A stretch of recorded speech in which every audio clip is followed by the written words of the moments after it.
like the Moonraker knows in search of his whatever, I don't know. Moonraker! I haven't watched Moonraker yet. Isn't that wild? I thought I'd watched Moonraker. Oh man, Moonraker. What a great way to start the morning, watching Moonraker. That's the one I should have showed to the teens last night. Man, Moonraker, guys. I love this movie. I can't believe I haven't watched that one yet in this whole thing. I really do believe that kind of Roger Moore's perfect trilogy was Moonraker, For Your Eyes Only, Octopussy. I know you disagree, but I'm right. Moonraker is a rewrite of The Spy Who Loved Me, but it's a better one. It's kind of like Home Alone to Home Alone 2. Home Alone 2, direct repeat of Home Alone, but better because it's in New York City. Moonraker is just a redid Spy Who Loved Me and did just some great things with it. I know I just made you all mad about that Home Alone 2 comment. Yeah, I'm big. I could take it. Go ahead, comment below. I know what you're thinking. Just write it below. Yeah. Go ahead. Come on. Like and subscribe.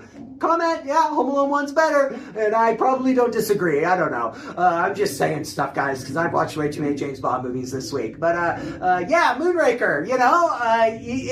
It's not the best James Bond plot. It is reactive, just like Live and Let Die was. Star Wars had come out, and they panicked and thought, oh no, everybody's into space stuff now. Whereas everybody had been into James Bond stuff, really. Like Star Wars kind of had stolen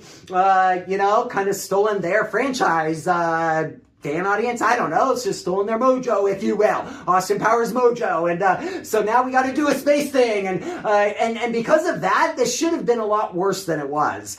Because Moonraker is actually great. Hugo Drax, oh man, I love Hugo Drax, doing his best Elon Musk impersonation long before Elon Musk was born. In fact, actually, I looked it up. Elon Musk was like a few years old when this movie came out. But still, he's so wooden, but that works for this movie. And his interactions with Bond he has some of the best villain lines in the whole franchise. I'm never going to try to quote him right now, because they're just so good. He also has the most, like James Bond franchise gets grief for like Austin Powers said this, like, why not just kill him? Hugo Drax just could have shot Bond, and yet there is an argument that it would have just raised more suspicion, but he actually wasn't doing much to not raise suspicion. And this is a movie that doesn't have much of a plot, but I would argue it doesn't need much of a plot, because what it doesn't have in plot, it makes up for in substance and style. Jaws is back, some great set pieces with Jaws, especially the aerial tramway, you have to say it that after that SNL skit. Go watch that SNL skit, that aerial tramway. And so anyway, great sequence, great, thing there. This has got a boat chase that's pretty stinking good in the Amazon River. It's got that kind of chase with the little boats through Venice that isn't all that great. Really ends in the double take pigeon. That's not good Bond stuff. That's a low point of this movie, maybe the low point. I always appreciated kind of the museum battle where they're kind of dodging artifacts, they're getting into fistfights that way. I love that part. I love that Jaws turns good at the end. The beginning sequence is great with the parachutes. The fact they actually did that, which pulled that stunt off, incredible sequence. This is hammy. It is there are some goofy moments like the double take pigeon, and yet it's just fun and it's there. And I do love that they scrapped this together so quick after Star Wars came out. They just kind of you could kind of tell, but as I said, the production values are still really high. But the moment when you can really tell, and I love this moment every time, is they're on the space station at the end, that incredible space station. What an incredible set. And at the beginning of the movie, Drax has restolen, he has sold one of his rockets to the US government and then taken it back.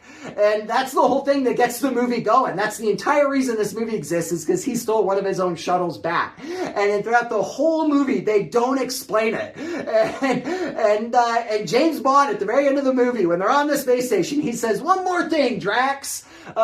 You stole one of your own shuttles back. Why?" And Drax gives some weird, like, "Oh, one of ours blew up and when we were testing it, and so we found out we were a shuttle short and needed this one back." and I think what happened, I don't know. I don't know. I think what happened is that day on the set, somebody was looking at the script, realizing we have a major plot hole here. And he probably tapped the director on the shoulder, and the director turned around and said, "What, Shelby? What? Really? What?" And he's like, No, boss, come on, it's okay, you're going to hear this. And then just hear me out. And they're like, "There's a plot hole." "What do you mean there's a plot hole?" And Shelby's like, "We never, like, this whole thing that got the movie going, we never explained why that whole thing happened." And then the director probably went, "Oh, crud.